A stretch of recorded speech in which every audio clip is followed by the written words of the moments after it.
Jonas glanced at the clock.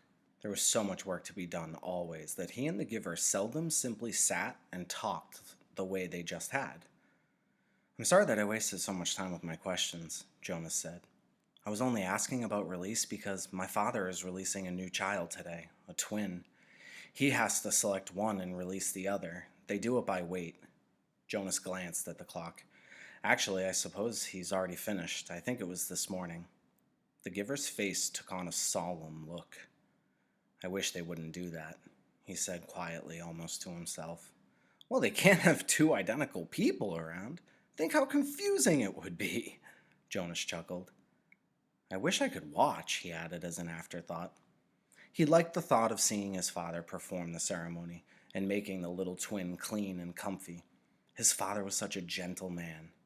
You can watch, the giver said. No, Jonas told him. They never let children watch. It's very private. Jonas, the giver told him, I know that you read your training instructions very carefully. Don't you remember that you are allowed to ask anyone anything? Jonas nodded. Yes, but, Jonas, when you and I have finished our time together, you will be the new receiver. You can read the books, you'll have the memories, you have access to everything. It's part of your training. If you want to watch a release, you have simply to ask. Jonas shrugged. Well, maybe I will then, but it's too late for this one. I'm sure it was this morning. The giver told him then something he had not known.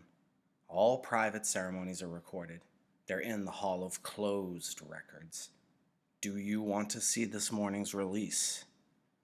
Jonas hesitated. He was afraid that his father wouldn't like it if he watched something so private. I think you should, the giver told him privately. All right then, Jonas said. Tell me how. The giver rose from his chair, went to the speaker on the wall, and clicked the switch from off to on. The voice spoke immediately. Yes, receiver. How may I help you? I would like to see this morning's release of the twin.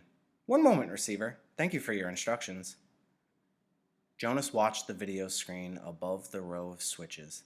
Its blank face began to flicker with zigzag lines. Then some numbers appeared, followed by the date and time. He was astonished and delighted that this was available to him and surprised that he had not known.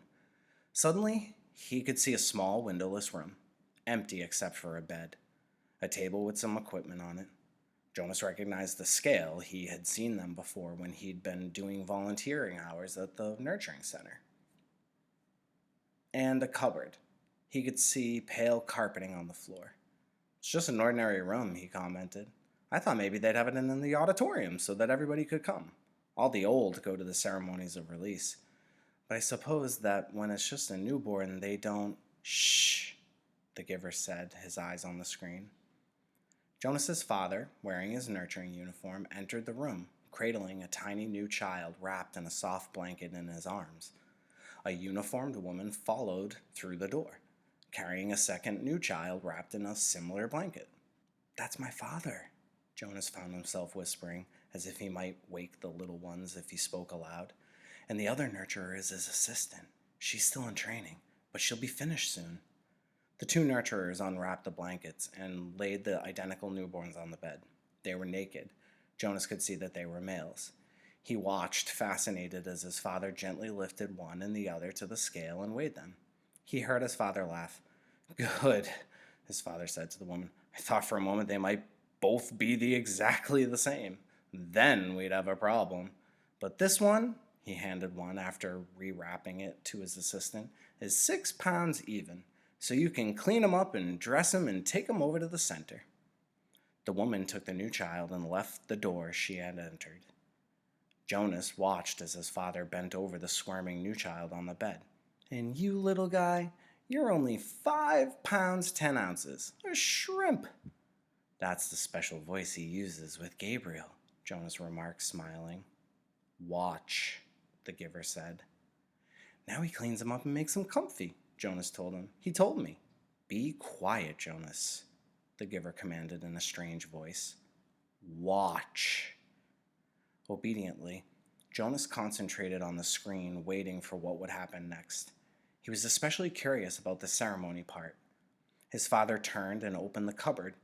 He took out a syringe and a small bottle. Very carefully, he inserted the syringe needle into the bottle and began to fill the syringe with a clear liquid. Jonas winced sympathetically. He had forgotten that children had to get shots. He hated shots himself, though he knew that they were necessary.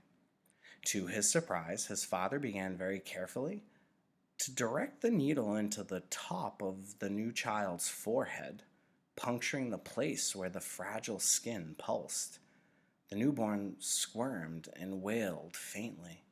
"Why's he—" "Shh!" the giver said sharply. His father was talking, and Jonas realized that he was hearing the answer to the question that he had started to ask. Still in the special voice, his father was saying, I know, it hurts, little guy.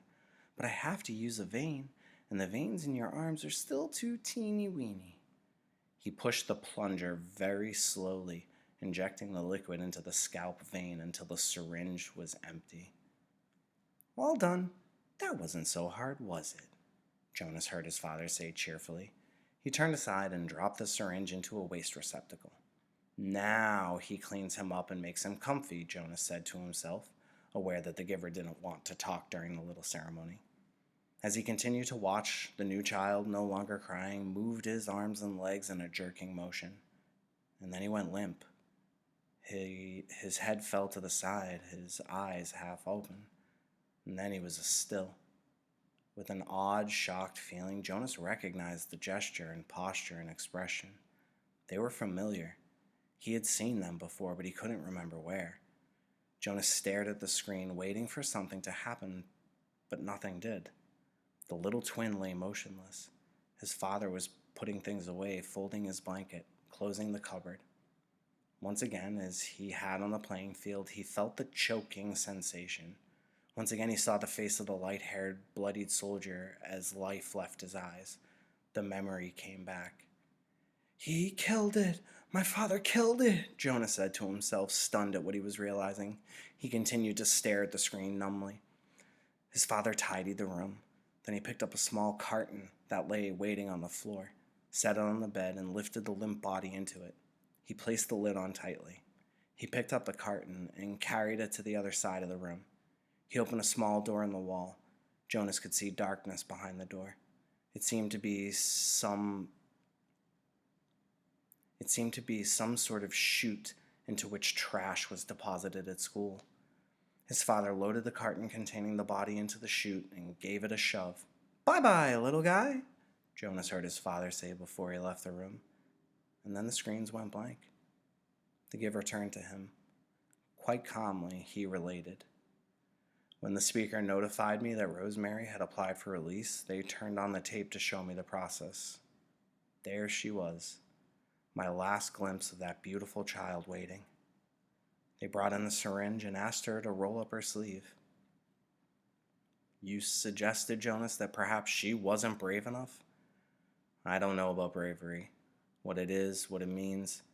I do know that I sat here numb with horror, wretched with helplessness, and I listened as Rosemary told them that she would prefer to inject herself. And then she did so. I didn't watch.